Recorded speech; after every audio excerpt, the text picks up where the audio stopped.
The chamber is open and full of whispers. Before we dive in, check the link in the description if you want exclusive timelines, members-only videos you won't find on YouTube, all on our Patreon. The summer before Tom Riddle was supposed to go to Hogwarts had the quality of heat in a city that was not designed for it, radiating back from the stone and the pavings and the walls of Wool's orphanage in the particular thick way of a building that had housed too many people for too long, without adequate ventilation. Inside, the smell was institutional soap and overcooked cabbage and the background damp of too many people in too small a space. Tom Riddle sat in the window seat of the third-floor dormitory and watched the street below. He was 11 years old, and he had been watching streets from windows for as long as he could remember, which was considerably longer than most people remembered things. What he was doing now was not observing exactly, but cataloging the specific, systematic inventory of a mind that had decided the world was a problem to be understood, and understood entirely, before anything could be done about it. The man who had been standing at the corner for 11 minutes was not waiting for a bus. He was not sheltering from the heat. He was facing toward the building, which was different from facing away from it, and he was watching. Tom filed this under, watching me. He had made this classification before and been wrong and right in equal proportion, and did not allow either outcome to change his method, which was to classify and verify, and then classify again. The man watched the building for another 3 minutes. Then, with the specific decision quality of someone who had been waiting for a signal rather than a moment, he walked to the entrance and rang the bell. His name, as Mrs. Cole told Tom shortly afterward, in the tone of someone delivering interesting news to a child who was, in her experience, an uncanny judge of whether news was genuinely interesting, was Mr. Giselle. He had inquired after several of the orphanage's older children. He was, Mrs. Cole explained, a representative of an educational trust providing scholarships to exceptional young people. Tom said, "What kind of exceptional?" Mrs. Cole said he would find out if he went downstairs. The man waiting in Mrs. Cole's office was not what Tom had built from the available data. He had expected a functionary, someone with a clipboard and a practiced warmth. What he found was a man in his middle 50s, with white blonde hair worn too long for convention, and pale eyes performing a focused assessment of Tom Riddle, with a directness that most adults considered inappropriate when directed at children, and that Tom had always found the adults most worth paying attention to, shared. The man said, in English carrying a Germanic accent, "You were watching me from the window." Tom said, "You were watching the building." "Yes." The man tilted his head at the specific angle of someone finding something they had been looking for. "How long before you determined I wasn't waiting for the bus?" 2 minutes. The route doesn't run in the afternoons on this stretch. And you knew the route. I know all the routes. If you need to leave quickly, knowing the routes matters. The man sat back in Mrs. Cole's chair, a chair he had occupied without being invited to, which was the first thing Tom had observed that did not fit the educational trust framework, and looked at him with the settled attention of someone who had found what they were looking for and was deciding what to do with it. He said, "My name is Gellert Grindelwald." Tom knew the name. He had been reading newspapers since he was 8, specifically the sections other people found least interesting, which were the international pages. And Grindelwald had appeared in those pages with increasing frequency over the preceding years, always in connection with things that made other people nervous in the specific way of people uncertain whether what they were reading was as significant as it seemed. He said, "You're not from an educational trust." "No," Grindelwald said. "I represent something considerably more interesting." The conversation lasted 2 hours. What Grindelwald told him, there was a world beyond this world, and Tom already belonged to it, and the fact that no one had come to tell him this until now was a failure of that world's systems rather than a fact about Tom's significance within it. What Grindelwald did not tell him, which Tom identified as significant precisely because it was not said, was why Tom, specifically. He asked this directly because he had learned that the information from direct questions was often less valuable than what he could read and how someone managed not to answer. Grindelwald said, "I've been looking for someone." "For what purpose?" "That depends on whether you are what I believe you are." "What do you believe I am?" Grindelwald said, "The most powerful magical child in Europe." A pause, the specific quality of someone selecting the accurate word rather than the impressive one, possibly of the century. Tom heard this with the particular quality of hearing something he had known and had been waiting for permission to know. He did not perform surprise. He did not perform modesty. He looked at Grindelwald with the level attention he gave everything that interested him. He said, "How would you test that?" The test was not one Tom had encountered in the books he had spent years collecting. Stolen from the public library, borrowed from school, traded with other children who did not understand what they were trading. It was not a test of power, exactly.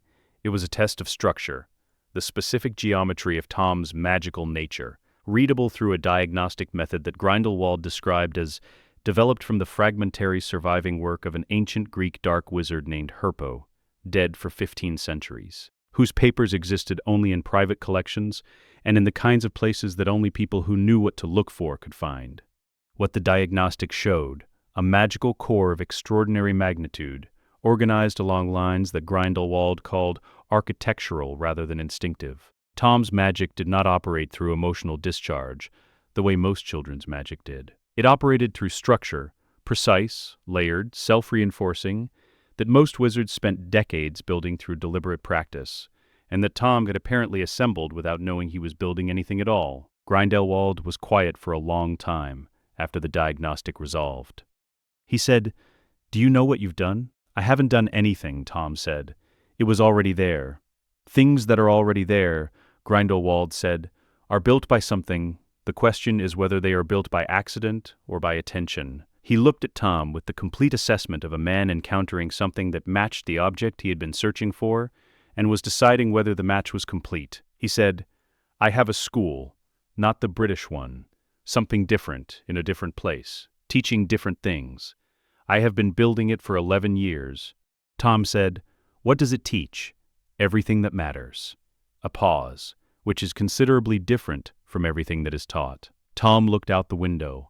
The summer street was exactly as it had been before, empty of the man who had been watching it, occupied only by the specific afternoon quality of a London that did not know it was about to go to war. He said, "When do we leave?" The school was in the Austrian Alps. This was the first thing he learned, from the portkey that took them from a Muggle alleyway to a mountain plateau in the nauseating way of portkey transit, that he would not get used to for another 3 years. The second thing he learned was that the plateau was larger than it appeared from the outside, a property of the building at its center that Grindelwald explained as a matter of architecture and intention and the correct application of space. The building itself, stone, old, the specific kind of old that was not merely age but presence, the quality of a place that had been doing something long enough that the something had become part of the place. It had towers used for function rather than decoration. It had windows that faced the mountain in ways that captured the quality of alpine light at different hours. It had, at its base, a door of black iron that opened before Grindelwald touched it, which was either a ward system or a statement about who the building belonged to. Tom had not yet decided which. Inside, 12 students, ranging in age from Tom's 11 to perhaps 18. They were arranged in the main hall with the specific organization of people who understood that the arrangement of bodies in a space was itself a language. They looked at Tom. He looked back with the assessment he had used from the orphanage window, and what he read was ability in varying degrees, ambition uniformly, and something underneath both, the quality of young people who had been told they were exceptional, had accepted it, and were now in the process of becoming what they had been told they were. He filed this under competition and useful simultaneously. Grindelwald said, without ceremony, "This is Tom. He is joining us." One of the older students, 17 perhaps, with the quality of someone who had been first among this group long enough to have stopped noticing it, said, "Where is he from?" Grindelwald said, "Everywhere that matters." He looked at Tom. "Tell them what you can do." Tom considered the specific calculation he had been running since the conversation began. What was the correct demonstration? Not the most powerful, the most instructive. He reached out, not with his hands, with the architectural structure of his magical core, and lifted every object in the room that was not a person, not dramatically, not with visible effort.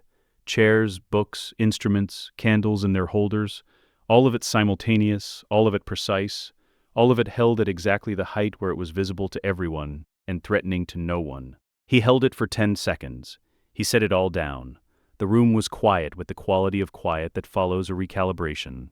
Grindelwald said, with the satisfaction of a man who has found what he was looking for and found it to be exactly what he expected, "Good. We begin tomorrow. The curriculum had no name. Tom identified this as deliberate.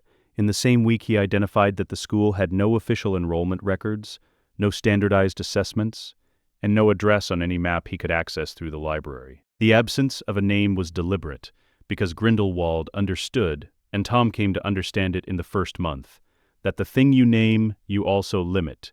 The curriculum was everything that mattered, which by definition could not be bounded.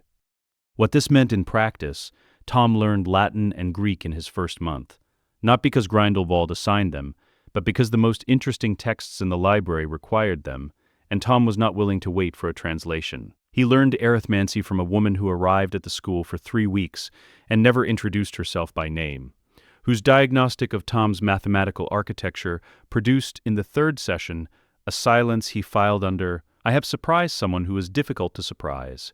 He learned the foundational theory of soul geometry from Grindelwald himself.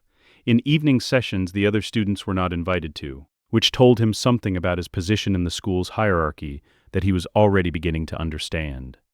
The student named Eric, from Sweden, was the most immediately useful of the others. He had been at the school for 4 years, and knew which sections of the library Grindelwald considered active rather than archival, which visiting scholars were worth engaging, and which were performing for Grindelwald's approval, and, most valuably, what Grindelwald genuinely valued as distinct from what he used as pedagogical scaffolding. Eric told him, during a chess game, Tom was losing deliberately to extend the conversation. "He's building something. The school is part of it. We are part of it. The question is whether you want to be a stone in the building or an architect." Tom said, "What are you?" Eric considered this with the honesty of someone who had had time to reach an uncomfortable answer.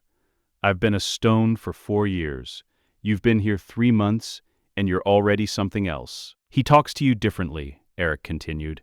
"He argues with you. He doesn't argue with the rest of us. He directs us or ignores us. With you he thinks harder." Tom moved a piece. What does he want? "For the greater good," the phrase carried, in Eric's delivery, the quality of something repeated so often it had become both more and less than its literal meaning. "That's the output," Tom said. "What does he want?" Eric was quiet for a moment. Then, to be the most important person who ever lived. Tom looked at the chessboard. He made the move that ended the game, not the move that maintained his pretense of losing. He had learned what he needed to learn. He said, "I know the feeling." The first significant disagreement happened in the second year. Grindelwald was teaching the Imperious Curse, not as dark magic in the classification sense, because the school did not use that classification, but as an instrument of governance, which was the frame Grindelwald applied to all magic that operated through will rather than effect. He asked Tom for his assessment. Tom said, "It's inefficient." The room produced the specific silence of students watching something that might become significant. Grindelwald said, "Explain." "Imposing your will on someone requires continuous application. The moment the curse lifts, you have an enemy rather than a subject, someone who has specific knowledge of your methods. The more effective application is to make them want what you want, then they maintain the condition without expenditure from you. And how does one make them want what you want? You make them understand that what you want is actually better than what they want, which requires that what you want is better, which is why the project has to be right before you attempt the conversion." "The project," Grindelwald said. "You speak as though you have evaluated it. I've been evaluating it since the summer. And the vision is correct. The methods have inefficiencies I'd address differently." This was the moment, Tom identified later, when the relationship changed registers. Grindelwald could have been angered. He was not. He was interested. "Write it," Grindelwald said. "Show me." Tom wrote 14 pages over the following week. Grindelwald read them over 3 days, and on the Sunday invited Tom to his study, a room Tom had been in twice before, which contained more books than any room he had encountered, and smelled of something he could not identify, the specific residue of sustained wandless magic performed at high levels over many years. Grindelwald set the 14 pages on the desk. He said, "You understand why the Muggles are fighting." "Territory and economics," Tom said. "Nationalism as a substitute for actual grievance. The usual, and the magical world, watches, which is the correct response for now." "For now," Grindelwald said, "and when the watching should stop, when the Muggles have exhausted themselves, when the statute has been weakened enough by the conflict that intervention can be framed as restoration rather than aggression. Grindelwald looked at him for a long time. He said, "You are 14 years old." "Yes," Tom said. "I'm aware." The first serious disagreement about direction came in the autumn of his 6th year, when Tom was 17, and the war outside the mountain was in its final phase. Grindelwald described what he needed as a need to consolidate. But Tom had been studying Grindelwald's language for 5 years, and knew that consolidate meant the thing beneath the word. The post-war vacuum was approaching, and what had been theoretical must become operational. "I need you to go to Britain," Grindelwald said. "The British ministry has been resistant to the Pax Magica's overtures in a way disproportionate to its actual power. The resistance is organized around a single point of opposition." "Albus Dumbledore," Tom said. "You know of him. Everyone who reads knows of him." He looked at the window, at the Austrian mountain he had been looking at for 5 years, which he did not find beautiful but found useful as a reference point, a fixed location against which change could be measured. "He's not removable by the methods you're describing." Grindelwald's expression performed nothing. "Explain." "Dumbledore's opposition to you isn't a political position. It's a personal one. He knew you. Whatever happened between you converted him from someone who might have understood your vision into someone who has organized his entire subsequent career around preventing it. Personal opposition of that quality doesn't respond to political pressure. Removing his institutional support doesn't remove him. He would be more dangerous outside the ministry than inside it." Grindelwald said, "Then what do you recommend?" Tom said, "Going to Britain for a different reason. Not to remove Dumbledore, to understand him well enough to build something he cannot oppose. Those are not the same project." "No," Tom said. "My project is not the same as yours." The room was very quiet. Grindelwald looked at him with the expression Tom had learned over 5 years to identify as the one that preceded the questions that actually mattered. Not the pedagogical questions, the real ones. The ones Grindelwald asked when he was trying to understand something rather than to teach. "What is your project?" he said.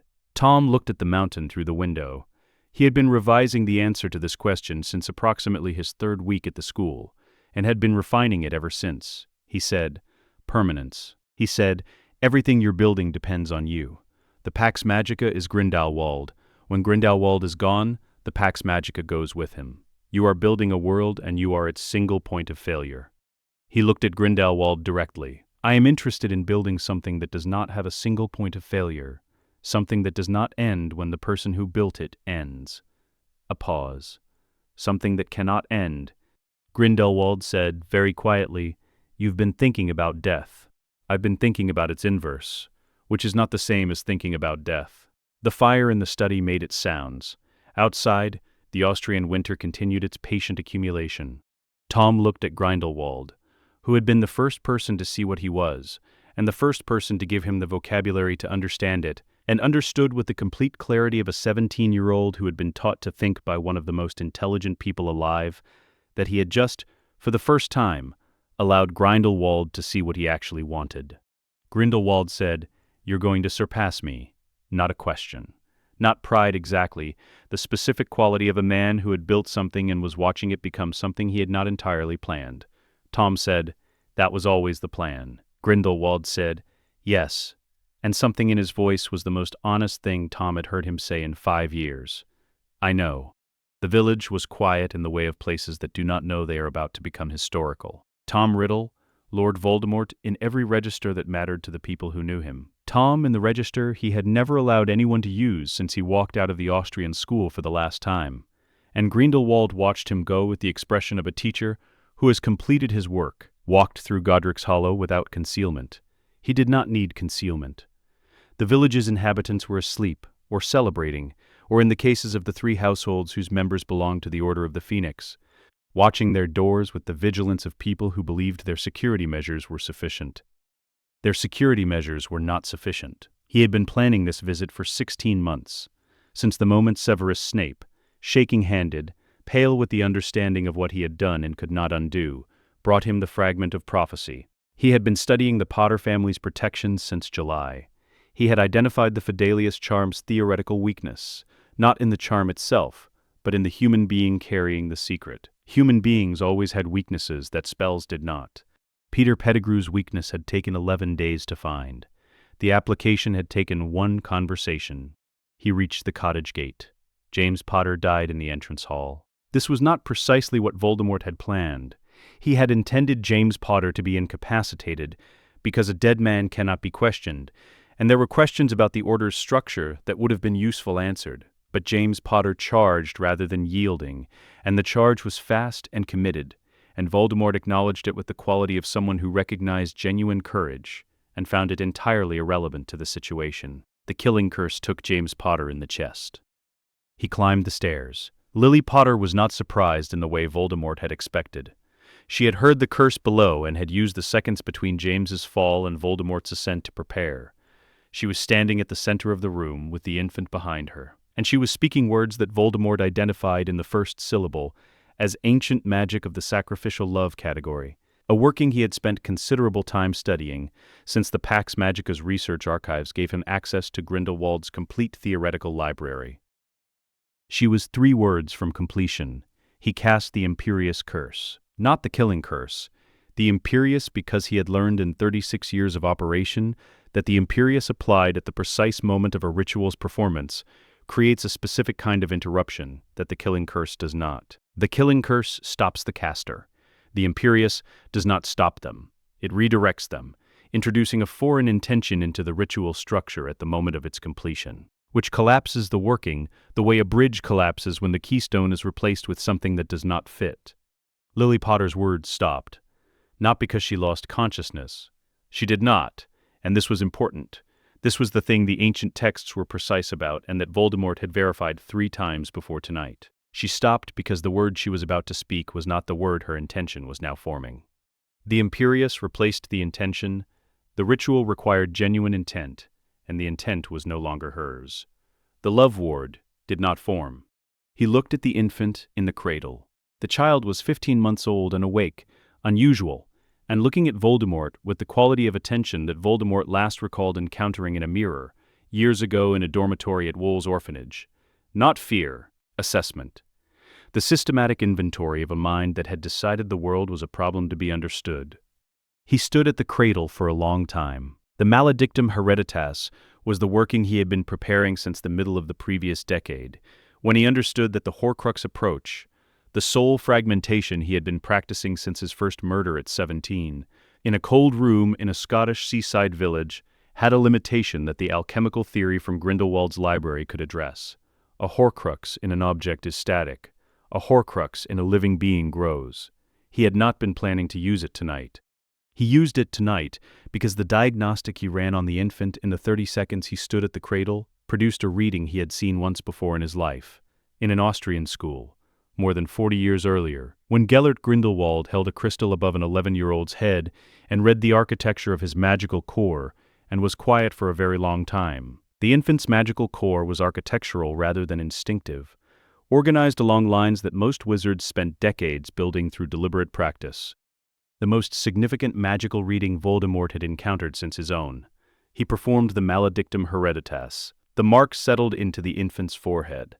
Not a wound, not a scar, but a signature, the specific imprint of Voldemort's magical identity scored permanently into the child's soul structure. A permanent bond, a living anchor. He felt the echo of his own soul in the child before the mark had finished settling. He picked up the infant. Lily Potter was released from the Imperious some minutes later. She found the cradle empty. She found her husband in the entrance hall. She found the door standing open to the autumn cold, the garden gate swinging on its hinge, and the sky above the village lit by the cold green of the dark mark, which she knew meant something different than it had always meant before, because the thing it marked was not death. She did not know what it marked. This was the beginning of the longest night of her life, and the first day of a war that would last 17 years. The infant was brought to the mountain on a Tuesday, 3 days after Halloween. Grindelwald, who had been at the school continuously since the summer of 1945, not imprisoned, not diminished, simply present, which was its own kind of statement about the distance between his vision and what the world had made of it, looked at the child in the blanket, and at Tom standing in the doorway of the study where Tom had first spoken about permanence. He said, "Whose child?" Tom said, "James and Lily Potter. Order of the Phoenix. Old magical lineage on both sides. The mother has exceptional talent in charm work and protective magic. The father was a gifted transfigurer. And the child? The child has a magical architecture I have seen once before. Grindelwald was very still. I've performed the maledictum hereditas. A long pause. The living anchor, Grindelwald said. You've been working toward that for years, since the mid-70s. You planned for a different vessel. I planned for an object. The diagnostic changed the planning. He looked at the child, who was awake, assessing the room with the systematic inventory of a mind that had decided the world was a problem to be understood. He can be shaped. Grindelwald looked at the child for a long time. Then, quietly, this is what you meant, in 45, when you said my project has a single point of failure. I have been solving the problem since then, Tom said. I have now solved it. A living Horcrux that grows stronger. A living anchor that learns what I teach it, that carries the fragment of my soul. That is, in the technical sense, unkillable in the same way I am unkillable, because killing him kills the fragment, and killing the fragment destabilizes the whole architecture. Grindelwald said, and if he turns against you, Tom looked at the child. He said, he won't. He said this with the certainty of someone who had been studying the thing they were certain about for a very long time, and who had built that certainty on architecture rather than instinct. He had been assembling the curriculum in his head for years, the languages, the theory, the history that other schools did not teach, the understanding of scale and patience, and the reading of systems rather than people. Everything Grindelwald gave him, he would give it better and earlier. I was 11 when I was found, he said. He is not yet 2. The advantage in time is significant, Grindelwald said. Yes.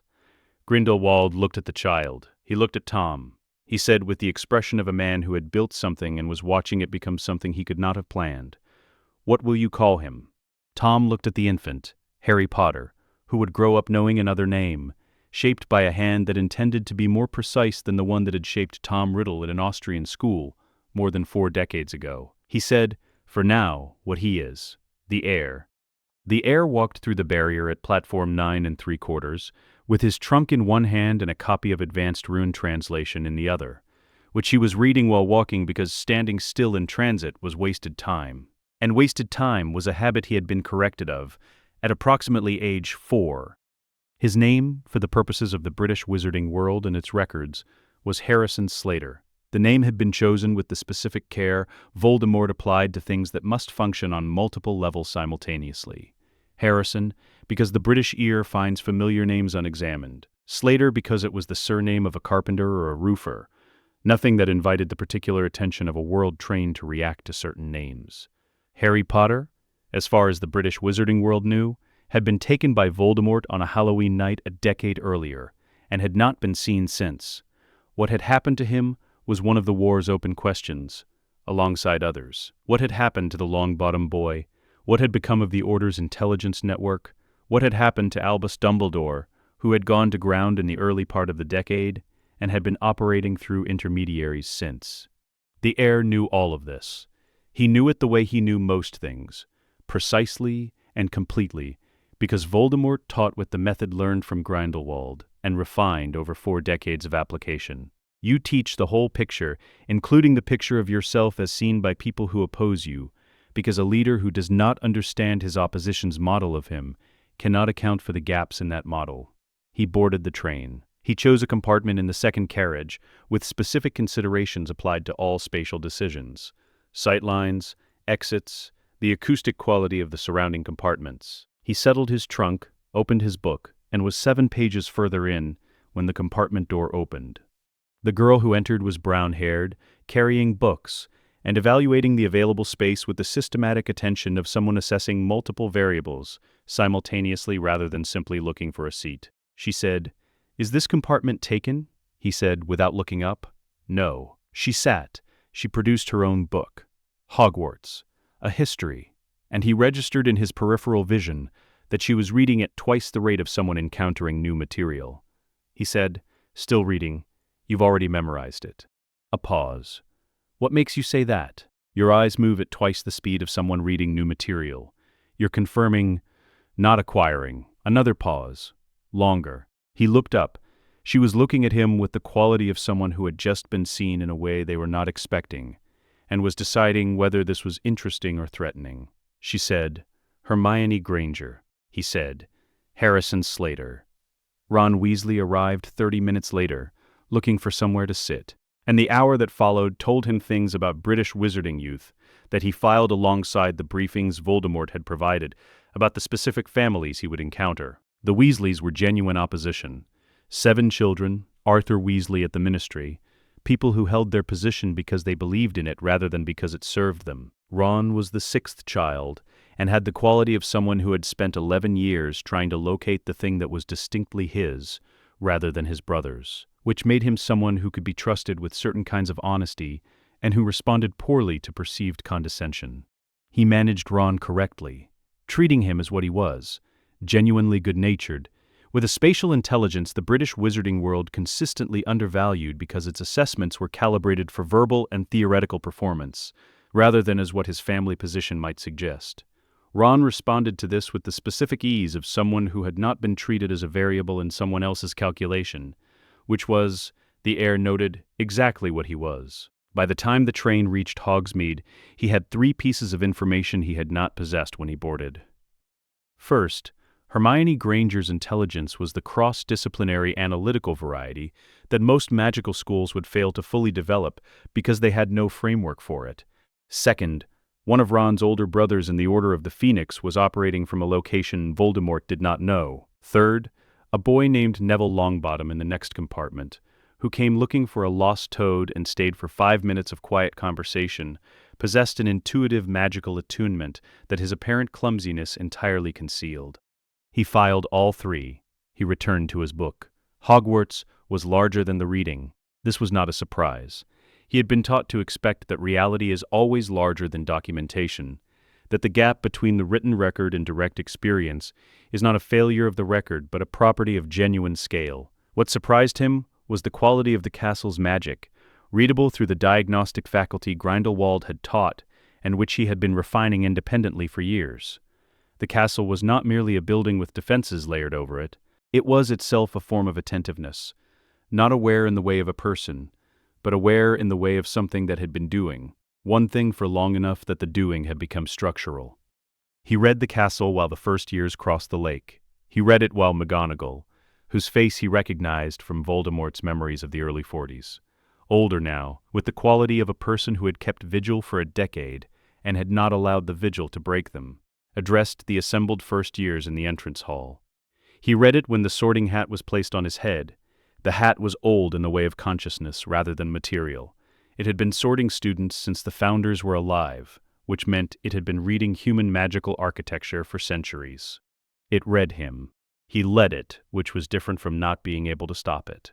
The hat said inside his skull, "Interesting, you've been prepared. Not for me specifically, for everything, as a general condition." Is that relevant to the sorting? Your nature argues for Slytherin. Your preparation argues for Ravenclaw. Your purpose argues for something else entirely. The castle knows what you are, you know. I can sort you anywhere you like, but the castle already knows. He said, Gryffindor. Not because he was brave in the way the house valued bravery, because Gryffindor produced the opposition, and the opposition was most useful when he was inside it. Voldemort had made an error at 11, announcing what he was before the cover was established. He would not make that error. The hat called Gryffindor. He sat at the long table, the red and gold closed around him. Hermione Granger, sorted 3 names before him, was already at the table, looking at him with the quality of someone filing an observation. He filed her filing him. Across the hall, at the staff table, Albus Dumbledore was watching the first years with the focused, comprehensive attention of someone who had been watching first years for decades and had never entirely stopped looking for one in particular. Dumbledore's eyes found him. He held the gaze for exactly 1 second. Unremarkable, brief, the natural response of a child interested in his surroundings. Then he looked away. He reached for his pumpkin juice and read the hall from behind it, and noted the things about the physical space that differed from Voldemort's memories of the 40s, the things that were exactly the same, and the one thing he had not expected. The castle's awareness was more concentrated here, at the center, than at the perimeter. The castle was paying specific attention to the Great Hall. He filed it. He would find out why. Professor Quirrell entered the Defense Against the Dark Arts classroom on the first day of term, wearing a purple turban that the castle's ambient field told him, in the first 60 seconds, contained something, not something dangerous to the room, something that was aware of him. He filed this under. Addressed separately, he had known about the Philosopher's Stone since August. Voldemort had provided the intelligence as part of the preparatory briefing. Quirrell's role as Voldemort's instrument, the stone's location in the third-floor corridor, the existing protection structure. He knew the stone was there. He knew Quirrell was compromised. He knew the year's primary objective was not the stone. The primary objective was Dumbledore.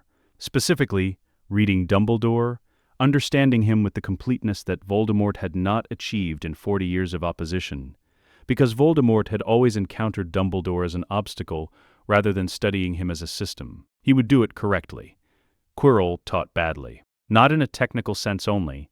The teaching was structurally incoherent, moving between topics without establishing the load-bearing connections between them, performing a nervousness that was the specific quality of a man managing a passenger. The heir took notes not on the lesson content, which he already knew, but on Quirrell's management strategies, the specific moments when the passenger's awareness became visible through Quirrell's eyes, the frequency and pattern of those moments. This told him something about the passenger's priorities, which told him whether the mission parameters he had been given were still current. He concluded the situation had developed. Voldemort was more focused on the stone than the briefing had indicated. He made a note. He would need to accelerate one part of the schedule. Hermione Granger was in 4 of his 6 classes. She raised her hand in all 4, not the performance of a student demonstrating readiness, but the urgency of someone for whom the gap between an incomplete explanation and its completion was genuinely uncomfortable. She interrupted twice in charms, not rudely, but with the specific urgency of someone for whom incompleteness was a kind of physical pressure. He found her in the library after dinner on Thursday of the first week. She was working through 4 texts simultaneously, a method he recognized from his own practice, reading multiple sources in parallel to identify convergences and divergences. She did not look up when he sat across from her. He said, "The charms essay. Flitwick wants the answer from the text, but the text has a conceptual error." She looked up. "Which error?" "The definition of switching spells as a subset of transfiguration. They operate on exchange rather than transformation, a fundamentally different magical principle. Using the text's definition will produce an accurate essay by the assignment's rubric and an inaccurate understanding of the underlying theory." She said, "If I use the correct theory, I'll lose marks." "Yes, so I should know it and use it in my practice regardless of whether the assessment recognizes it." "Assessment rubrics measure the institution's model of the subject," he said. "They're not measurements of the subject itself." She wrote something in her notebook quickly. Then, "You're going to be the top of the year." "Probably," he said. "Are you?" "I intend to be," she said. The honesty of it was direct in a way that most 11-year-olds had already learned to soften. It told him she had not yet absorbed the social consequence of unmodified directness, and that when she did, she would have to decide whether to modify it or hold the position. He would be interested to see which. He was practicing a distributed application of Wingardium Leviosa in an empty classroom on Saturday morning. Not the standard charm which he could perform perfectly and which was trivially below his capability level, but an extended application addressing the charm's limitation by operating on 4 objects simultaneously from the same wand motion, when Neville Longbottom opened the door. Neville saw 4 objects suspended at different heights, rotating in a pattern that was not the standard levitation hover. He said, from the doorway, "Sorry, I was looking for a practice room." The heir set the objects down. "Come in." He explained the theoretical extension to Neville, the distributed contact principle, the wand motion modification, the specific way the charm's standard limitation was a design assumption rather than a natural constraint. Neville listened with the intuitive attunement he had noted on the train, understanding arriving through a channel other than the verbal. Neville tried it. He failed 4 times. On the 5th attempt, 2 of the 4 objects lifted. He looked at them with an expression the heir filed as, "Has been told he is inadequate and has just encountered evidence to the contrary." "The reason 2 went up," the heir said, "is that your intention was distributed correctly, but your motion compensated for it rather than trusting it. Don't correct the motion. Trust the distribution." Neville tried again. All 4 objects rose. He held them for 3 seconds before losing the distribution, but 3 seconds was a foundation. Neville said, "No one's ever explained it like that it's the intention doing it, that the wand is just directional." The air ran the diagnostic and confirmed what it had been indicating since the train compartment. This was not inadequate magical capacity. This was magical capacity operating through a different channel than the verbal cognitive, and no one had noticed because every assessment was calibrated for the verbal cognitive channel. He said, "Who told you that you were bad at magic?" Neville looked at the fallen objects. "Everyone. Mostly my family. Your family is reading the wrong measure." Neville picked up his wand. He tried the distributed levitation again, and got 3 objects on the first attempt, which was better than 3 seconds ago. The air watched this and added Neville Longbottom to the category that had been developing since the 1st of September. The category organizing around a question: what is the wizarding world systematically failing to see, and what would it mean to see it correctly? The answer was accumulating. He found Dumbledore on Christmas morning. Not by accident. He had been mapping Dumbledore's movement patterns during the quiet days of the holiday, and Dumbledore's route reliably brought him to the upper corridors in the earlier part of the morning, on quiet days. He was in the 7th floor corridor when Dumbledore rounded the corner. They looked at each other. Dumbledore said, "Harrison, I didn't know you were staying for Christmas. I find the castle easier to read when it's quiet." "To read," Dumbledore said. "The architecture, the foundational ward structure. I've been interested in it since September." Dumbledore looked at him with the specific quality of complete attention he had identified over 3 months, as Dumbledore's mode when something was genuinely engaging him, rather than merely occupying him. "And what have you concluded," Dumbledore said, "about the architecture? That it's significantly more sophisticated than it appears, that the person who built the original foundations understood something about intentionality and ward design that most contemporary theory has lost, and that several later additions were made by someone with an unusually comprehensive understanding of the original notation." He paused, the Mirror of Erised in particular. The corridor was very quiet. Dumbledore said, very quietly, "You found the mirror. I found what the mirror does, which is different from finding the mirror." Dumbledore looked at him for a long moment, with an expression the air filed under a category he had been building for 3 months, a category for which he did not yet have a label, because it contained something he had not expected to find in Dumbledore. It contained the expression of a man who has been looking for something and has just found evidence that it exists. Dumbledore said, "Come and have breakfast, Harrison. I find I have some questions." He said, "I have some too." They walked toward the great hall together through the empty castle, and the castle attended, and he read the attending. And what it told him was that this was always going to be the conversation that mattered. He had been waiting for it since September. The basilisk in the Chamber of Secrets was approximately 60 feet long and had been dormant for longer than most living memory could account for, the last Parselmouth to walk Hogwarts halls having been Salazar Slytherin himself. And the creature sealed in its ancient instruction set through the centuries since, waiting on a voice that had not come.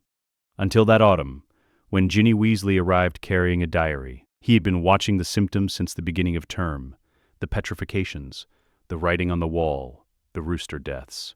Filch's cat. He had identified the diary within the first month, the cold resonance of a soul fragment in an object.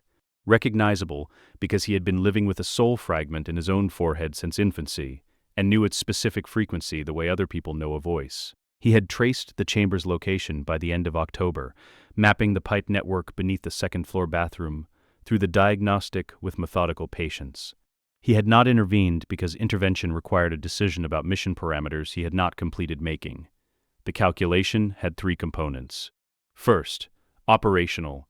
If the basilisk killed a student, the school would close, ending his access to the castle and to Dumbledore, setting back the actual mission by an unknown quantity. Second, positional. Resolving the basilisk situation would reveal capabilities that his cover did not explain. Harrison Slater, half-blood private tutors, European background. None of this accounted for a 12-year-old who could locate and resolve a Chamber of Secrets situation that had defied the adult wizarding world for months.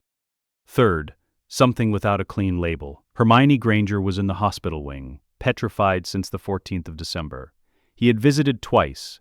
The second time he did not run the diagnostic. He sat in the chair beside her bed and looked at her, at the specific quality of someone frozen mid-thought, the quill still in her hand because she had been working when the attack found her, the notebook open on her lap, and identified with complete clarity the third component of the calculation. She would have found it first if she hadn't been hit. He had been following her research independently through the library records, and the logical path she had been tracing through the evidence would have arrived at the basilisk within 2 weeks. She had the methodology. She had the correct question. Whoever sent the diary had known this, which was why she had been targeted specifically. He added this to the file. He made the decision. He entered the chamber through the bathroom floor in the late hours of a May night. It responded to Parseltongue in the way that architectural magic responds to its correct activation, not as a mechanism responding to a key, but as a language responding to the right word. He had been speaking Parseltongue since early childhood. Voldemort had taught it the way Grindelwald had taught German, early and thoroughly. The chamber was exactly the dimensions his diagnostic had suggested. The smell was old stone and the specific residue of centuries of a creature living in a sealed space. He said in Parseltongue, "Keep your eyes closed. I'm not here to end you. I'm here to give you a new instruction." The basilisk was very old and had been existing on dormant compulsion for longer than it could fully articulate. It said, after a long and careful pause, in the deep resonant way of Parseltongue spoken by something that was mostly sensation rather than word, "Air, you carry the mark." "I do."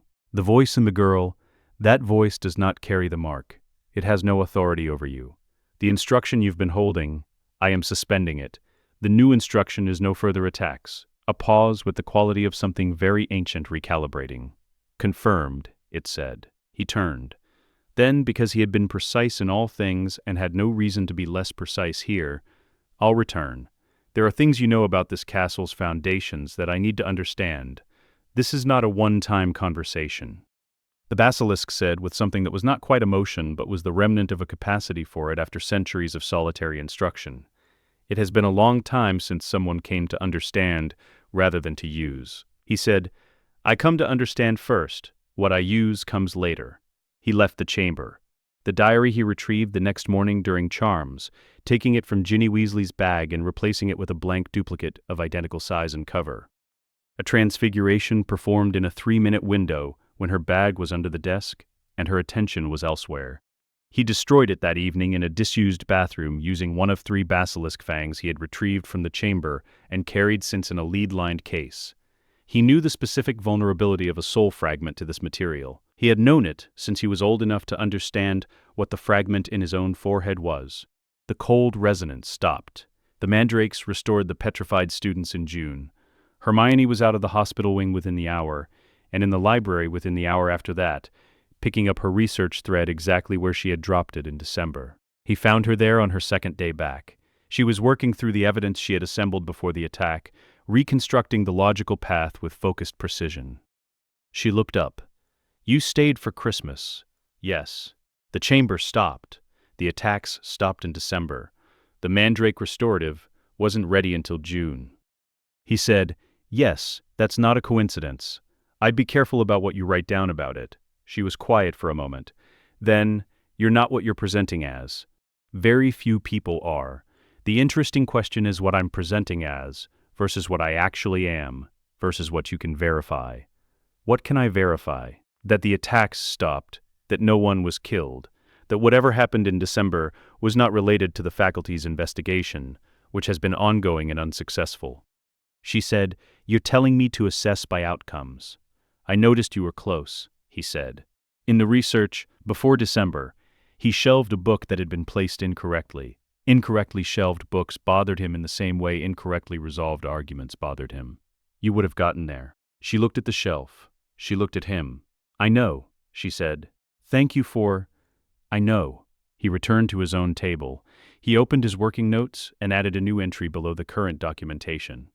HG assesses by outcomes, notices the discrepancy between presented identity and verifiable action, does not report the discrepancy, reasons unknown, continue observing. He continued working.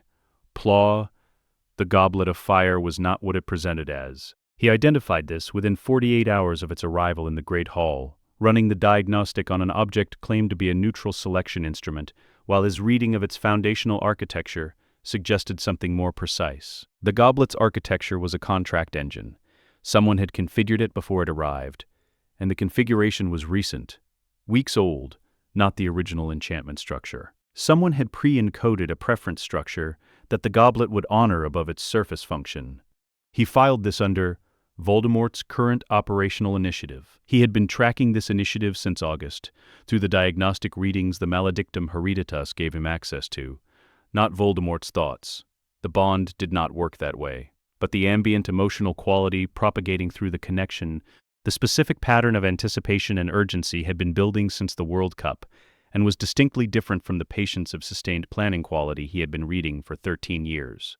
He had also identified the source of the configuration, Bartemius Crouch Jr., performing as Alastor Moody through continuous polyjuice, the dual signature readable through the diagnostic, distinct in the way of a person maintained under a long-term transformation rather than a brief one.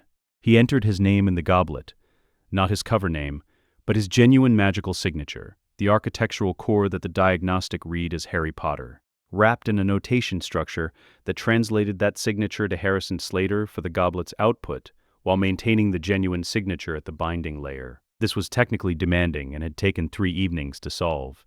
He entered it because the goblet was going to select him regardless. The configuration Crouch had established was designed to produce exactly this selection. Since the plan would proceed regardless, he entered on his own terms, and controlled what the goblet bound him to. The name came out on the evening before the final day of October. The hall produced its specific quality of shocked silence. He walked to the front. He went into the anteroom with the 3 legitimate champions. Cedric Diggory, uncomfortable with the complication. Fleur Delacour, recalibrating rapidly and doing it well. Victor Crumb, impassive in the specific way of someone who had been the subject of public attention long enough that impassive was simply his resting mode. Dumbledore entered with the other professors and ministry officials. In the 3 seconds before Dumbledore said anything to the room, the air read, recognition of the complication, rapid assessment of its probable cause, and the quality of an intelligence encountering a configuration it had not previously seen, and was filing for careful subsequent analysis. Dumbledore did not know what the configuration was, but he knew the configuration was something.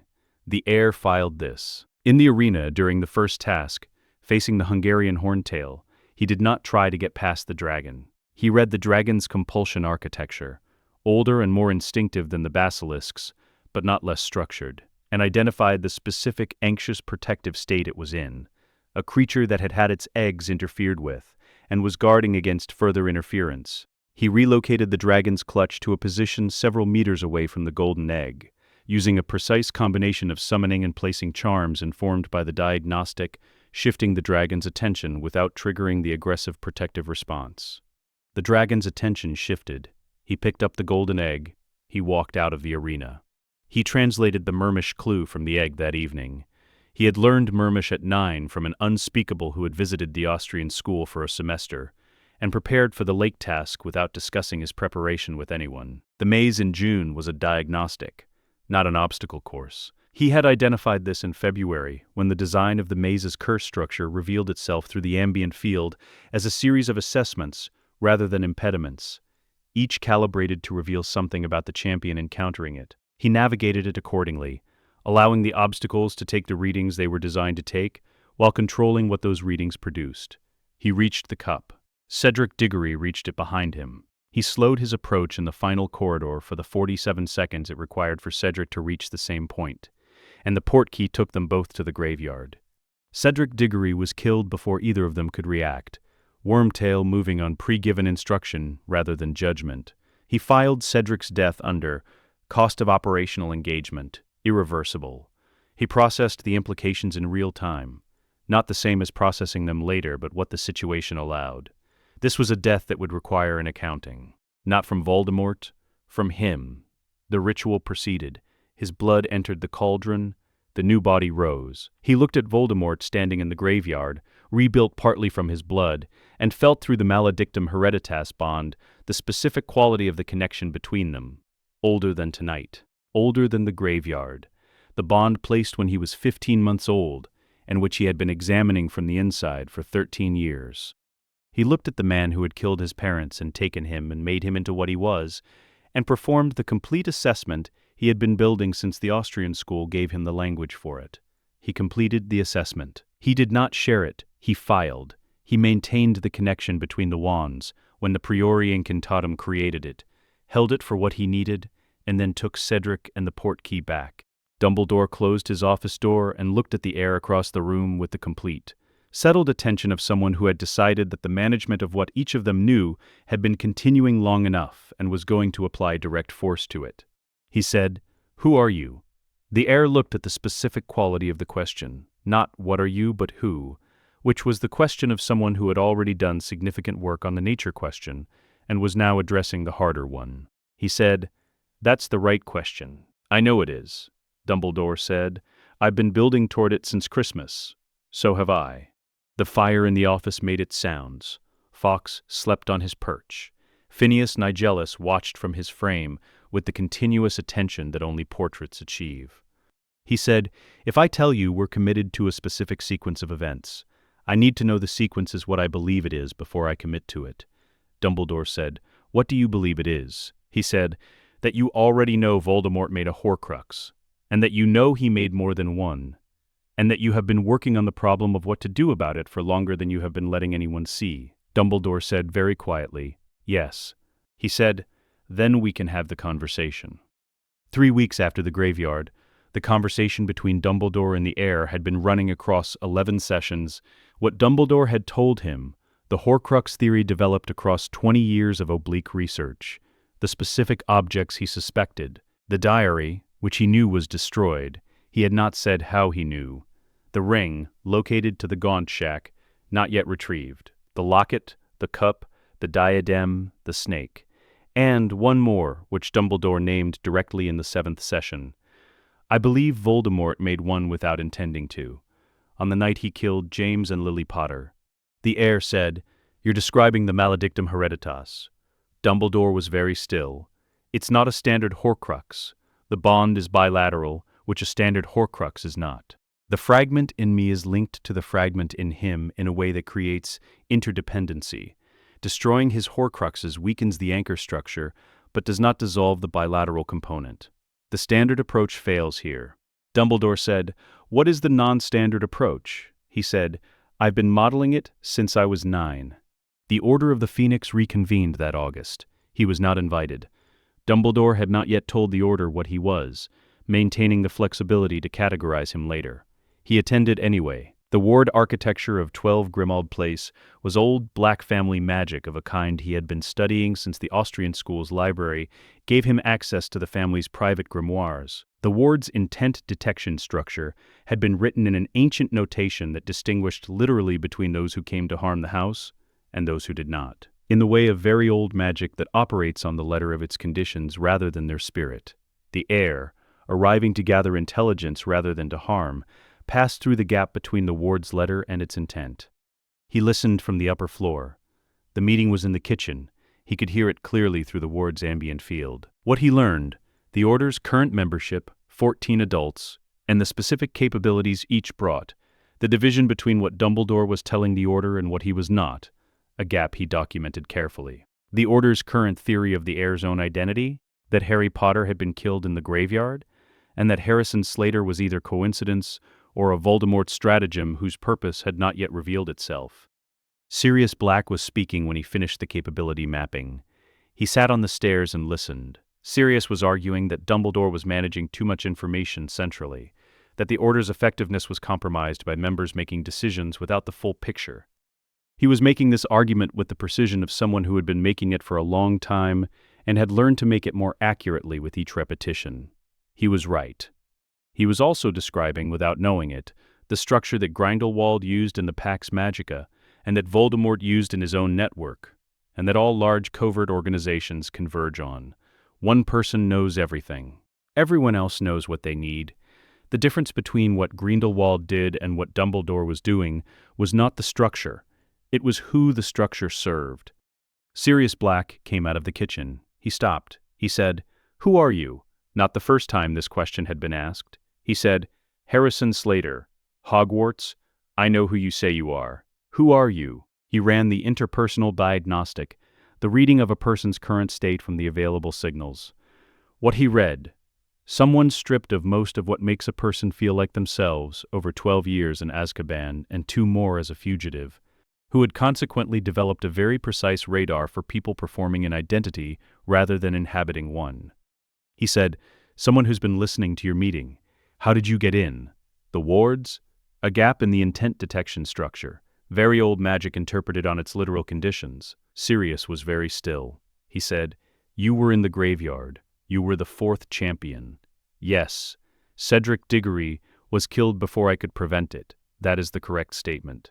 Sirius looked at him for a long moment. He said, Dumbledore knows about you.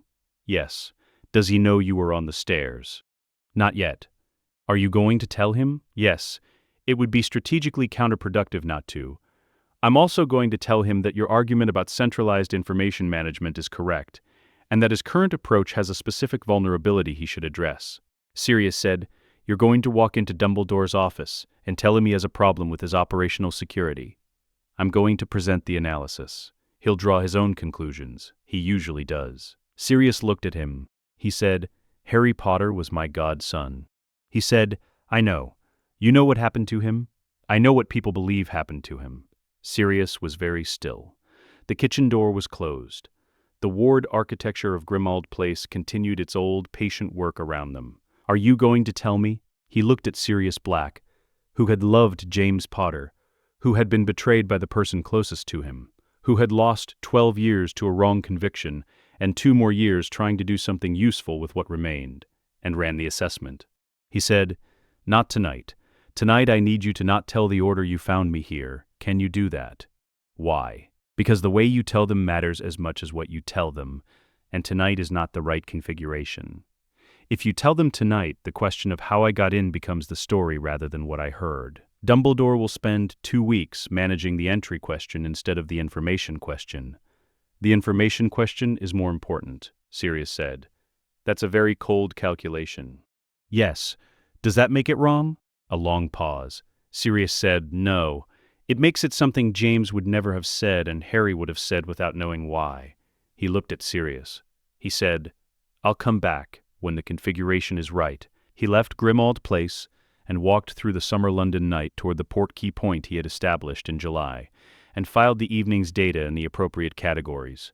The category for Sirius Black received its own section. The network built in the way genuine networks build, grown from the bottom up, each connection a consequence of the one before, the structure emerging from accumulated decisions rather than a blueprint. He had a blueprint. He did not use it directly. Hermione Granger became the network's organizational center, not because he directed her there, but because she found her way there independently, which was the most useful kind of center, one that occupied the position because it was the correct one for her capabilities. He watched her build Dumbledore's army from inside it, which gave him 2 simultaneous data streams, the network's development and Dumbledore's information about the network, and cross-referenced them. The gaps between the 2 streams told him things neither stream alone would reveal. Luna Lovegood joined in the 5th year. She had a quality he had not encountered before in quite this configuration. She paid attention to what other people had decided was not worth paying attention to, which meant she consistently noticed what everyone else had discarded. He filed her as an intelligence resource of the First Order, and treated her accordingly. She responded with the specific equanimity of someone who had stopped expecting to be taken seriously, and found its arrival unremarkable. Fred and George Weasley had been running their own informal information network inside Hogwarts since their 3rd year. In the 5th year, he formalized the cross-reference. They took to it with the enthusiasm of people who had always suspected that what they were doing was more significant than the institution recognized, and had now found someone who confirmed it. The Horcrux project ran parallel. He retrieved the Slytherin locket from the Ministry's confiscated object archive on a Thursday in October of the 5th year, replacing it with a functional replica and destroying the soul fragment that same evening in a disused Ministry office, using one of 3 basilisk fangs from the chamber. He replaced the evidence and left. The Ministry records would show the locket in its archive position until someone ran a diagnostic, which no one would do because no one in the Ministry had the diagnostic. The Hufflepuff Cup was in Gringotts, in the Lestrange vault. He spent 4 months building his approach and cultivated 3 goblins over the same period. not through charm, which goblins do not respond to, but through genuine engagement with the subjects they actually cared about: justice in contract, precision in exchange, the long historical grievances that had been accumulating for centuries. He had been learning about those grievances since age 9, from the Pax Magica's research library, which gave the topic considerably more space than any wizarding school curriculum did. The goblin who engaged most substantively was a senior vault archivist named Grifhook, who maintained Gringotts' longest institutional memory on certain matters, and who had developed over his career a comprehensive and unenthusiastic view of wizard-goblin institutional relations. After 6 months of genuine conversation, Griphook arranged access to the vault's subterranean transport system, not because he was charmed into it, but because he had decided that the young wizard asking specific questions about the Lestrange Vault's magical shielding architecture was more interesting and more honest than his employers had been for the past 3 centuries. He retrieved the cup in 11 minutes. He thanked Grifhook with the precision that genuine gratitude requires, specifically rather than generally, because specific gratitude is more honest. He destroyed the cup's fragment that same evening. The Ravenclaw diadem he had found in his 3rd year, in the room of requirement, before he had the basilisk fangs and before he had completed the destruction methodology. He had filed it under, when ready. He destroyed it on a Tuesday afternoon in his 6th year.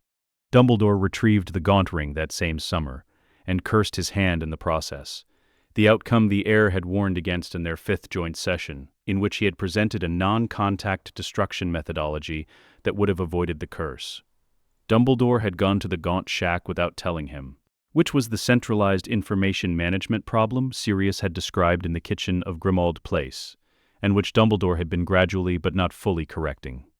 He visited Dumbledore's office after the initial assessment of the curse, and sat across from the bandaged hand. He said, "You went without me." "I did." "Why?" "Because I needed to understand what I was dealing with, personally, before I shared the understanding." He said, "The centralized information management problem. You sound like Sirius." "Sirius is right.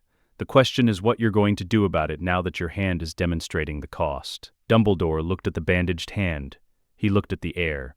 He said, with the specific quality of a very old man making a decision he had been approaching for a long time, "I want you to take over the Horcrux project, entirely. All remaining objects and the research materials I've been keeping privately, full access. Including the pensieve memories." He said, "You understand what I am. I understand what you've told me you are. I believe we are still working toward the full accounting." "Yes, we are." He took the pensieve memories. He read them in 4 days, cross-referenced against his own 14 years of parallel work, and produced a unified model that was significantly more complete than either source alone. He presented it to Dumbledore on the 5th day. Dumbledore read it for 3 hours. Then, "The bilateral bond. You've modeled the resolution." "Yes, and the resolution requires a specific sequence. The snake last. The bond's dissolution simultaneously with Voldemort's destruction. Not before. The simultaneity is technically demanding but achievable. How? I've been working on that part since I was 9. Dumbledore looked at him across the desk with the complete, settled attention the heir had been reading since their first Christmas morning conversation. He said, "Will you tell me the full accounting now?" He looked at Dumbledore. The model was complete enough. The ring was destroyed. He said, "Yes." He told him everything. It took 4 hours. Dumbledore did not interrupt once. When he finished, the fire had burned to coals, and the Scottish dark was complete outside the windows. And Fawkes was awake and watching. Dumbledore said very quietly, "You have been the most extraordinary student I have ever failed to teach." He said, "You taught me more than you know, through your opposition. That is either a compliment or the most precise indictment I have ever received." "Both," he said, simultaneously. He established mastery over the Elder Wand in the November of his 7th year. Through a disarming in a Hogsmeade side street, the encounter with Draco Malfoy, who had obtained the wand's nominal mastery when he disarmed Dumbledore at the top of the astronomy tower the previous June. The wand in Voldemort's hand had been responding to a master who was not Voldemort since that November. Voldemort did not know this, because the mastery issue manifests at the critical moment rather than in routine use. The critical moment was approaching. Paula, the castle was burning in 3 places, and intact in 17 others, and he was reading all 20 simultaneously through the diagnostic, moving through the corridors with the specific economy of someone who had mapped this building for 7 years and no longer required its permission to navigate it. The battle had been running for 4 hours. He had been in 5 specific locations during those hours, each chosen for operational value rather than tactical immediacy. The Astronomy Tower's ward anchor point, which he had reinforced in February in a way the Death Eater assault could not breach. The Chamber of Secrets entrance, where he had given the Basilisk a new instruction in November that was now functioning as a subterranean defense the assault did not know existed. The Room of Requirement, locked in a configuration providing sanctuary for those who knew the specific way to ask for it. The Hospital Wing, where his presence for 12 minutes had produced 2 outcomes he needed produced. And the 7th floor corridor. Voldemort was on the grounds. He had been reading Voldemort's presence through the Maledictum Hereditas bond since the assault began. The bond that had been his constant companion since infancy, the thread of connection he had been analyzing for 17 years. Through the bond he read, not thoughts, but the quality of Voldemort's magical state, the anticipation, the certainty, the specific quality of a man who believed the night was going exactly as planned. It was not going exactly as planned. The plan Voldemort had briefed him on in the summer before first year. Enter Hogwarts, defeat the opposition, retrieve the Elder Wand, establish the final order. That plan had assumed a Hogwarts, whose defenses matched documentation from the early 40s. The early 40s documentation did not include 17 years of his own additions to the castle's ward architecture. It did not include the Basilisk's current instruction set. It did not include the Room of Requirement's modified configuration. It did not include the 12 people in the hospital wing who had specific knowledge of Voldemort's Horcrux structure because he had been selectively sharing that knowledge since 5th year through channels that could not be traced back to him. The plan did not include him. Which was the point? He found Voldemort in the Great Hall, not on the grounds, in the Great Hall, which Voldemort had entered through the main entrance, with the quality of someone who had decided the building's structural resistance had been overcome, and the interior was available. The Great Hall was not empty. He had arranged this across the previous 2 hours, through the specific combinations of instruction and information that his network had been capable of executing since the 5th year. Hermione held the northern anchor.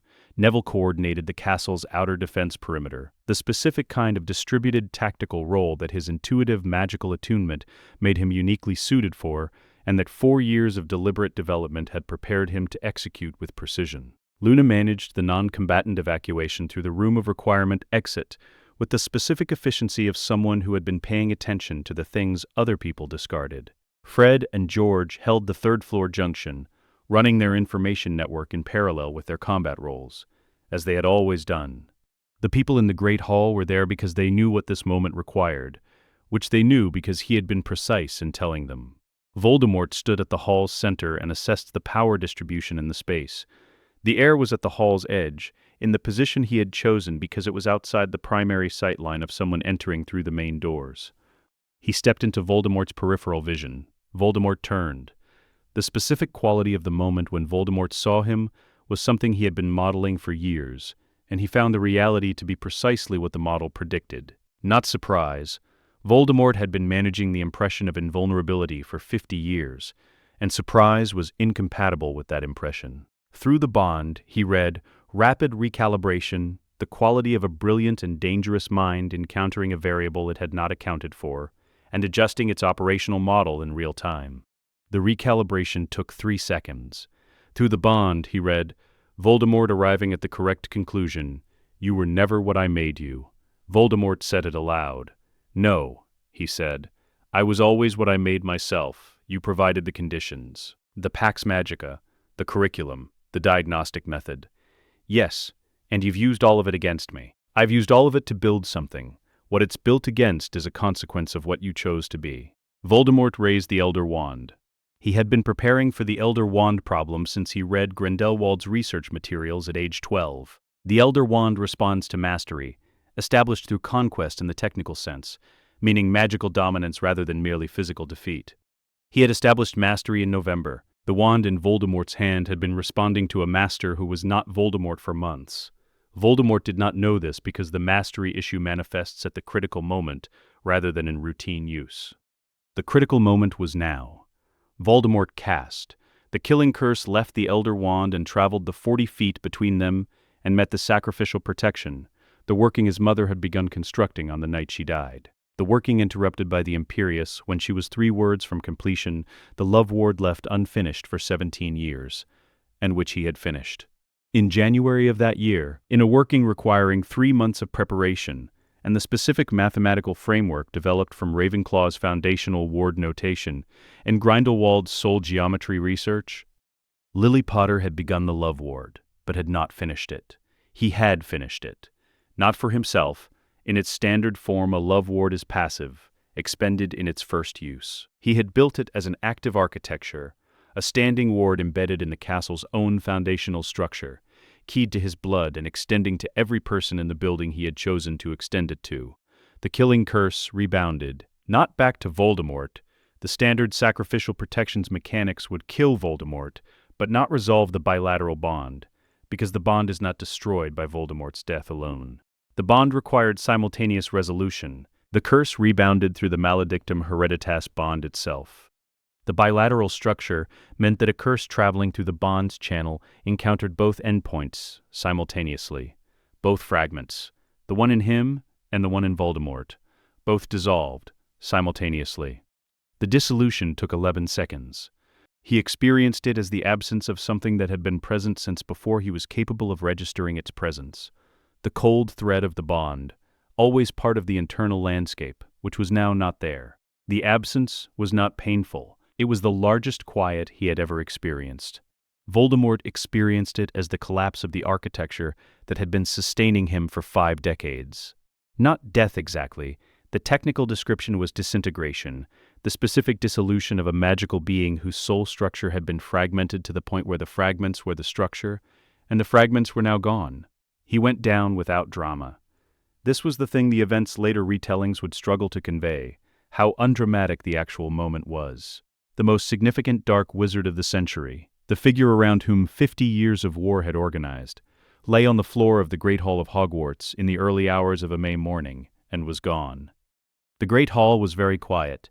Then Hermione Granger, who had been at the hall's northern edge for the past 9 minutes, and who he had registered through the diagnostic the moment she arrived, said, "That's done, then." He looked at her. She was looking at the floor where Voldemort had been with the quality of someone confirming a result rather than experiencing a conclusion. She said, "You finished your mother's working." "Yes. When?" "January. You didn't tell me. I needed it to be genuine. The ward requires genuine intent. It extends to people I've actually chosen. If you'd known, you might have questioned whether the choice was operational or real." She said, "Is it a relevant distinction?" He said, "I found it was not." She looked at him for the assessment duration. Then, "There are things you're still not telling me." "Yes." "About who you are?" "Yes."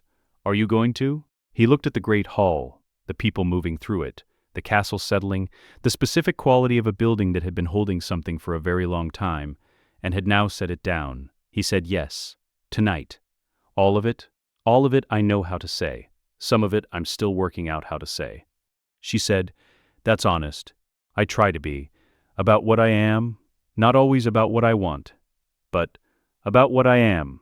She said, "Grindelwald taught you that. He taught me a version of it. I found the rest." She looked at him. "Right," she said. "Tell me everything," he began. Lut, Luck, dawn came through the great hall's enchanted ceiling as the telling finished, the sky over Scotland showing the first pale edge of morning. The enchantment Rowena Ravenclaw had built into the castle's architectural notation 1,000 years ago, rendering it with the same patience it had shown every dawn since. He had done it in the way he had done everything that mattered since childhood, from the foundation, in order, with the precision that comes from having organized the information in his head for a very long time before the moment of delivery. The Austrian school, Grindelwald, the curriculum and what it produced, the maledictum hereditas and its bilateral structure, the years at Hogwarts and what each year was for, the Horcrux project, the sacrificial protection working, the Elder Wand mastery. Hermione listened the way she listened to everything important, complete attention, processing each piece as it arrived rather than holding it pending the whole picture. She asked 11 questions in 2 hours. 3 of them identified things he had not known, he had not said clearly. He clarified. The model she had built, by the end, was accurate. When he finished, she was quiet for a long time. Then, "You were raised to end the war. I was raised to continue it. I ended it instead." "When did you decide?" He considered this with the honesty it deserved. The distinction between Grindelwald's project and Voldemort's project, he said, is not what either of them believed it was. Grindelwald believed the distinction was in the vision, that his vision was genuinely for the greater good, and Voldemort's was for personal dominance. Voldemort believed the distinction was in scale, that his project was larger and more permanent. And what's the actual distinction? Grindelwald's project ended when Grindelwald was defeated. Voldemort's project would have ended when Voldemort was destroyed. Both were single points of failure. Both were built on the assumption that power exercised by the right person is sufficient architecture. And you? I decided young that I was not interested in building a project that ended when I ended, which meant I had to build something that was not about me. A pause. The decision about which side of the war to build it on followed from that. Voldemort's side produces the same single point of failure problem, regardless of who is at the point. Dumbledore's side has been trying, imperfectly, to build something that persists. Hermione said, "I'm perfectly, very imperfectly, which is why I've been working on the imperfections." She was quiet again. Then, "This conversation, why is it different from the conversations with Dumbledore?" He said, "Because the other conversations were operational. This one is." He stopped. He found the word with the care he applied to words not available in the technical vocabulary. "Personal," she said. "Good." And then, after a moment, "I know what you're going to build next. You've been mentioning it in pieces for years." He said, "A school, but not this one." "I know. Will you be involved?" she said. "Ask me in a year, when I've decided what I want to do with the fact that I know everything you just told me and haven't decided yet how I feel about most of it." He said, "That's reasonable. It's very reasonable. You should thank me for it." He said, "Thank you." She said, "You're welcome." And for the first time in the conversation, the quality of her voice was something other than assessment. Neville Longbottom found him at the hall's edge as the gathering filled around them. Survivors returning from the dormitories and the hospital wing, and the castle's outer defenses. The specific gathering of people who have been through something and need to be in the same space as others who have been through the same something. Neville had been in the battle since midnight and looked it.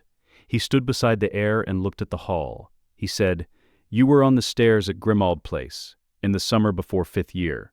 "Yes, Sirius told me. Last year." A pause. "He said you were the most alarming person he'd encountered in years." "I was 15. He said it didn't matter." The heir looked at the hall. He said, "How is your intuitive magical attunement?" Since we last discussed it, Neville said, "Better considerably. The herbology work, the work with living magical systems. You were right about the direction." "I know. I've been watching." "I know you've been watching." Neville looked at the hall, at the people gathering in it, at the specific quality of a morning that had not been certain to arrive. "You're very strange. I mean that in the most genuine way available." "I know," he said. "I've been told." Dumbledore found him in the library that morning. Not unexpected. Dumbledore's movement pattern on significant days brought him to the library, where he processed large events through engagement with the written record of previous large events. The heir was already reading when he arrived. Grindelwald's original research notes on the bilateral bond, reviewing a finished proof with the specific attention one gives to something that is done. Dumbledore sat across from him. He said, "It's done. Yes. The bilateral resolution worked as you modeled it. Yes." Dumbledore looked at the research notes. He said, "Gellert's work. The foundation, the solution, is mine. I know. I've known the shape of it since the autumn of your 6th year. I've been watching you move toward it." A pause. "And I find that I have spent 60 years believing that the central problem of my life was Gellert Grindelwald. And I was wrong. The central problem was what Gellert understood that I did not." What did he understand? He understood that the people shaped by the worst possible conditions sometimes build the most permanent things, because they understand what does not last. He also understood, the heir said, that those people are the most dangerous things in the world if the building goes wrong. "Yes," Dumbledore said. "He did. He was both, at different times." "I know. I've been reading the case study for 17 years. Dumbledore looked at him with the complete, settled attention the heir had been reading since their first Christmas morning conversation. He said, "What do you want to build now?" The answer took the rest of the year to develop fully. The immediate version. A school, but not this one. Not a replacement for Hogwarts, something alongside it, addressing the specific gap that Hogwarts had never been designed to address, and that Grindelwald's school addressed in the wrong direction. A place that taught the diagnostic, that taught the foundational architecture of magical systems rather than their surface applications, that taught the history omitted from the curricula of institutions with political interests in the omission. A place without a single point of failure. That will take decades, Dumbledore said. I know. I've been planning it since I was 9. You'll need resources. Gringotts has already agreed to a conversation. I've been building that relationship since second year. Of course you have. The Pax Magica's European network has been decentralizing since '96. Several of the former student groups have been building toward something different. I've been in contact with 3 of them. Dumbledore said, "You've been building the network for this project, inside the network you were building against Voldemort. The networks have significant overlap. People who understand what Voldemort's project was trying to do, and why it failed, are exactly the people who understand what this project needs to do, and how." Dumbledore was quiet for a long moment. He looked out the library window at the Scottish morning, at the grounds where the battle's evidence was still being cleared, at the lake that had been here for 1,000 years, and would be here for another 1,000, regardless of what the people around it did or failed to do. He said, "Gellert built a school, yes, and it produced you. It produced me, and then I produced myself. The school was the conditions. I was the work." Dumbledore looked out the window. He said he would have wanted to see this. Grindelwald? Yes. Not because you won, because of how. He considered this. He had been considering Grindelwald's likely assessment of his choices since he walked out of the Austrian school for the last time, and the assessment he consistently arrived at was the same. Grindelwald would have found the method interesting, and the conclusion insufficient. Grindelwald always found conclusions insufficient. It was his central quality and his central limitation. "He taught me to find the method interesting," he said. "I learned the conclusion part elsewhere." Where? He thought about Hermione's 11 questions, about Neville's 4-object distributed levitation in the first-year Saturday practice, and what that practice had meant and what it had started, about Luna paying careful attention to the things everyone else had decided were not worth paying attention to, about the Weasley twins building something real inside the frame of something that presented as nothing serious, about Sirius in the corridor of Grimmauld Place, asking who are you with the precise radar of someone stripped of everything except the ability to tell performance from inhabitants, about his mother's unfinished words, which he had finished, about the ward they had built together across 17 years and 1 night which had held. "Here," he said, "mostly here." Pause. Lass. Epilogue. 20 years later. La. The school in the Austrian Alps had new students, not Grindelwald's students. Those networks had dispersed in the decades after the war's end and rebuilt in different configurations, some toward the Pax Magica's worst impulses, and some toward something else. And the something else was what had been cultivated since the end of the war, with the patience of someone who had learned patience from the person who had taught it most precisely. The school was his now, which was not quite accurate, because the school was the school's. He had rebuilt it from the original building and added the things the first version was missing. A curriculum without a political direction, a faculty selected for genuine capability, rather than ideological alignment, and an architecture designed to make itself unnecessary by producing students who did not need the school once they had finished it. The diagnostic was taught in the first year, the foundational ward notation in the second, soul geometry in the third. Everything else followed from those 3, in whatever direction each student's specific architecture took them. He was not the only teacher.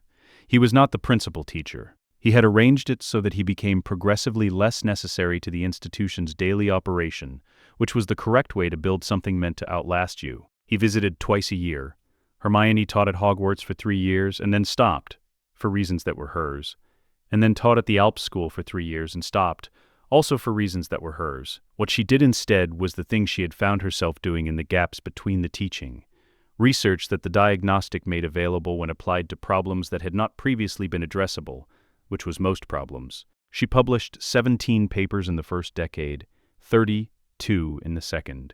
He read all of them, which she knew because he sent comments, which she responded to with the quality of someone engaging in argument, at the level it deserved, rather than the level that would be polite.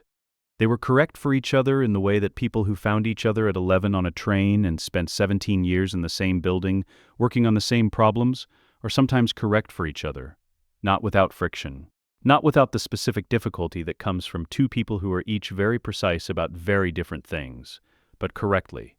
Neville Longbottom's work on living magical systems, produced in the 8th year after the war's end, a paper that rewrote the foundational theory of herbology and was cited in the Herbological Society's Centenary Review as the most significant theoretical contribution of the preceding 50 years. He sent Neville a note that said, "First year, Saturday practice, I knew."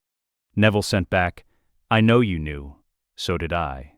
Luna Lovegood produced, in the years that followed, 3 volumes of field research on magical creature cognition that the broader wizarding world was still in the process of catching up to. He had provided initial funding for the 2nd volume, which Luna knew and had never mentioned, which was consistent with everything he had observed about how she handled things she had decided not to make complicated. Fred and George Weasley had expanded their informal information network into something they called a joke shop, which was accurate about what it presented as, and entirely inaccurate about what it actually was. He had found this clarifying from the first week of their cooperation and had never mentioned it, because the joke shop was their architecture, and architecture that works does not need to be named.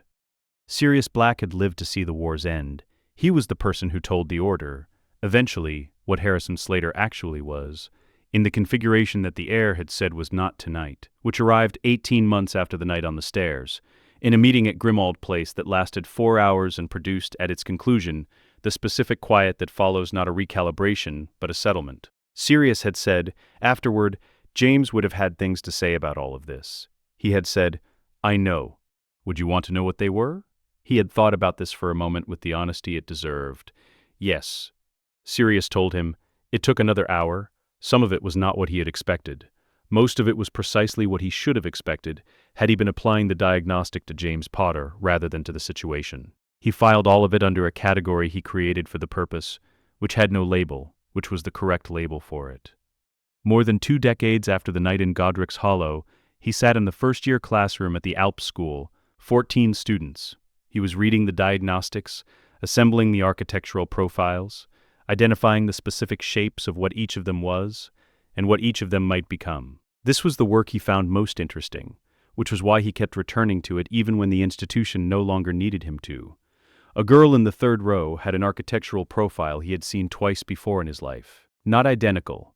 The architecture was too individual for identity. But the specific quality of it, the cross-disciplinary analytical variety, the information organization occurring as material arrived rather than after, the specific efficiency that most magical education did not require and therefore did not produce. He made a note. He continued the lecture. Afterward, he walked through the Austrian Alps in the autumn cold, reading the mountain the way he had been reading it since the summer he arrived here at 11 years old, as a fixed point against which change can be measured. The mountain was the same. Everything around it was different. This was the correct outcome for something that was meant to last. He walked back to the school. He continued the work. Let us know what you'd like to see next. The end.